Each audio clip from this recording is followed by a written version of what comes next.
So yun, ngayon magandang umaga muli sa inyong mga paps. At gagawin ko ngayon ay ipapa-affidavit ko na yung kahapon na kinuha ko na PSA dun sa bata. Para ipasa niya na dun sa teacher na at gawin na dun sa, kasi itatype to, ipapasa daw dun sa DepEd para yung i-attach na tunay na pangalan, yung tamang spelling, ilalagay dun sa diploma mga paps. Kaya mga paps, yung gagawin ko dito sa paglabas sa amin, meron kasing ano dito meron ditong malapit lang sa amin na notary public Sana bukas na ngayong umaga mga paps, mga Mars, kasi para hindi na tayo pumunta ng bayan. Kasi pag pupunta pa po ako ng bayan, napakalayo mga paps. Pero kung bukas na, mas okay sana. Kung hindi naman pa bukas at kung medyo mataas yung presyo, doon tayo pupunta sa bayan. Medyo mababa kasi yung presyo doon Kasi yung bata kasi na tinutulungan natin, wala pa po silang makayahan na magpa-affidavit. Kaya tinutulungan natin yung bata para sa pagka-graduate siya, tama yung may lagay na pangalan dun sa diploma niya. Kailangan kasi yun mga paps, mga Mars Kasi pagka hindi tama yung may lagay dun sa diploma niya, may hirapan siya pagka nagpa-enroll siya. Yun din kasi yung susundin pag nagpa-enroll siya uli ng college dun sa papasukan niya. Sabi niya sa akin, magpapa-enroll na daw siya ngayon.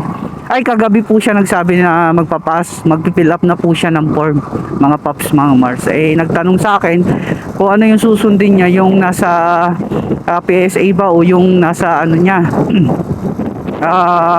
yung tama. Sabi ko yung tama kasi yun ang mga nasunod niya dun sa mga valid ID niya para hindi siya mahirapan, no, mga paps, mga Mars. So yun, at naniwala naman sa atin, yung sinunod niya, yung siyempre yung tama, para yung sa susunod na pagka nagkapera na siya at nagkaroon na siya ng pagkakakitaan, may trabaho na siya o kaya graduate na siya, paayos niya na lang yung PSA niya mga paps, mga Mars. Yun lang naman yun So yun mga paps, mga Mars, sana panoorin nyo po, balay nyo po, makapagbigay po sa inyo ng konting kaalaman yung gagawin po nating pag-aasikaso nung PSA nung bata na tinutulungan natin, kasi kailangan yun mga paps, mga Mars. Para pagka nailagay dun sa ano niya, diploma niya, tama, di ba mga paps, hindi siya masyadong mahirapan. Dito palabas na ako ng kanto dito, kasi sa amin palooban to ngayon dito sa labas ng kanto meron kasing ano dito notary public. Tatanong ko kung magkano, so hindi ko nakukuhaan ng video yon, tatanungin ko lang kung magkano at sana bukas na siya. Pagka medyo mababa naman, dito na tayo para hindi na tayo lumayo, mga paps, mga Mars. Kasi pagka doon pa tayo sa labas, malayo at saka mahal yung gas mga paps, no. So yun lang, dito na tayo mga paps, malapit na tayo. Titingnan ko kung bukas na yung notary, tatanong natin kung bukas na. Pag hindi pa, dito tayo sa bayan. Nay, bukas na yung notary dyan? Yung notary public tapos bukas na, sarado pa. Mga oras pa kayo bukas? Sige.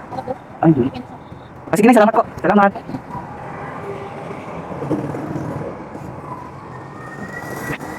So yun mga paps, natanong ko si nanay, di pa daw bukas, minsan daw alas 12 pa nga daw bukas ng tanghali. Yung ginawa ko, umalis muna ako, titignan ko lang dito sa bayan. Siyempre bukas sigurado dito sa bayan mga paps, mga Mars. Nagbibiling lang tayo dito sa bayan, para isang na lang mga paps, mga Mars. So yun lang mga paps, mga Mars, maraming salamat, at bye-bye!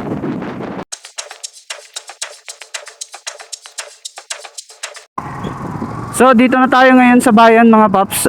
Dito medyo mababa yung presyo ng notary ata dito mga paps Alam ko dito lang yun mga paps, yung notary. Pagkakaalam ko mga paps, dito lang yun malapit sa likod ng munisipyo ba o Kapitolyo ba to? Munisipyo ba to? Alam ko dito lang yun mga paps, sana hindi tayo mawala kasi maraming mga ano dito mga no entry, tapos one lane lang siya, kaya baka mahuli tayo. Ingat lang tayo pagka pupunta tayo dito sa bayan mga paps. Alam ko namang medyo kabisado natin dito na hindi naman na siguro tayo mawawala dito ng mga paps. So hanapin natin mga paps. Alam ko dito lang yun eh. Ay, dito na ngayon mga paps. Hindi ako nagkakamali. Dito lang yung maraming paggawaan ng notary public. Marami talaga, no. Dito yung pwesto ng mga notary pa. Dito na ngayon mga paps. Ito dito. Sa likod ng munisipyo ba to? Tamang munisipyo to. Dito pala yun mga paps. Ayun, no, nakikita ko na notary public. Ay, hindi pala. Ay, tama. Notary public to mga paps, no. Kaya pagka pupunta po kayo dito sa bayan, likod lang po siya ng munisipyo, yung notary public. At hindi po kayo mawawala kapag tinumbok nyo lang po itong munisipyo. Medyo traffic na ngayon mga paps kasi sabay-sabay yung pasok ng mga pumapasok dito. Kaya ingat-ingat po sa mga babayahe mga paps, mga Mars, no. So dito papasok tayo, kakanan tayo. Dito kasi yung ano mga notary public mga paps. So medyo may bumaba lang kaya napapatagal tayo mga paps. Okay mga paps, dito na tayo. At papagawa na tayo notary public dito yun mga paps. Marami dito. Ayan mga paps. So, nakikita nyo po ba yan? Diyan tayo magpapa notary public ng tutulungan nating bata dun sa PSA niya na may mali. So yun lang mga paps. Maraming salamat. At sana nakapagbigay po sa inyo ng konting kaalaman.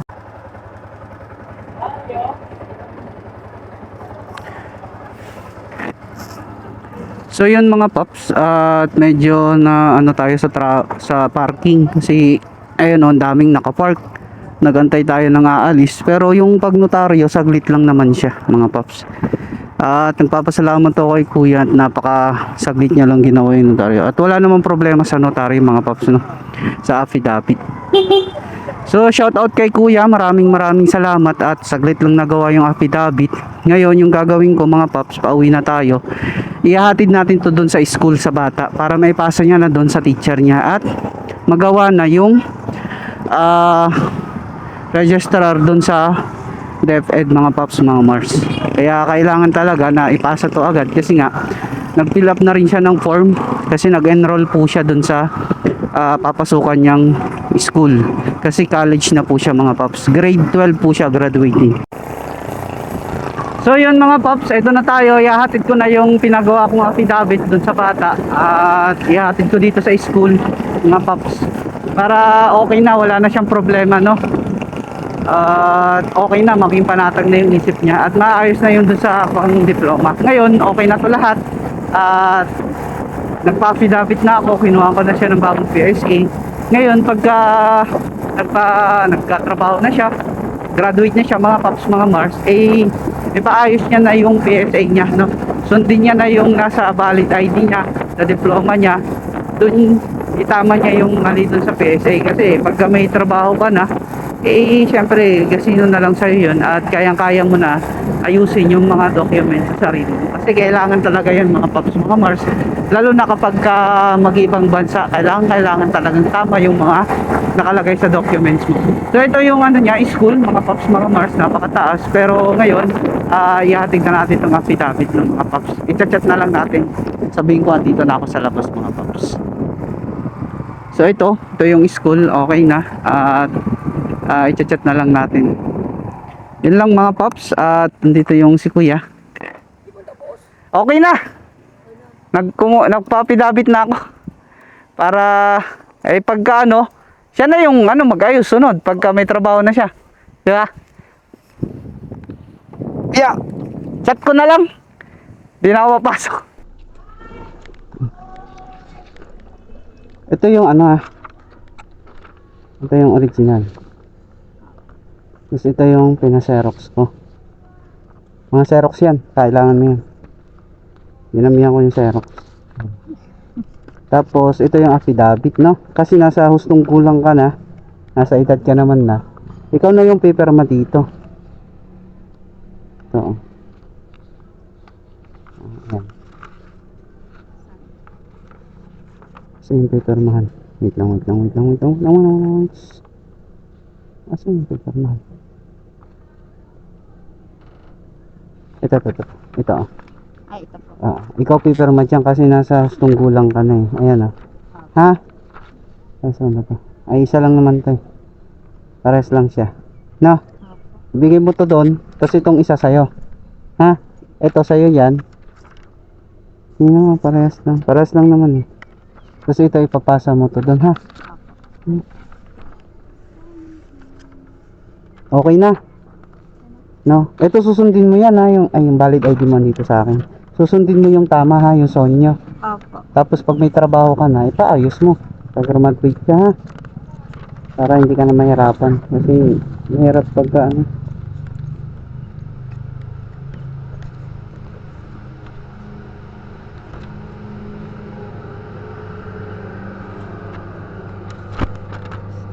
Ito yung sa'yo, ah. Ito. Tapos ito yung kay mama mo. Ano, dumikit. Kay papa mo. Ano? Okay na, ha? Opo. Ayos na yan. Pero okay naman kay sir. Sinabi niya naman, ayos naman. Opo. Tanggap naman yung affidavit. Ngayon, pagka okay na, di ba, mag-enroll ka, tapos ano ka, habang nag-aaral ka, kung may pera, ayusin mo yung PSA mo. Tinanong ko na rin sa registrar, 3 months lang naman yung process niyan. Ikaw kayo na siyempre, pagka may trabaho ka na, may panggastos na, ayusin mo na. Kasi kailangan yan, kasi malay mo, mag-ibang bansa ka. Kailangan kasi ayos yan, bago ka punta yung bansa. Hi ka sa vlog ko. Sabi mo, oh hi. Ha? Salamat ah. Dito na, sige, dito na ka. So yun mga paps, okay na. At maraming salamat sa nanood. Paki-like, share, comment na lang po mga paps. Salamat.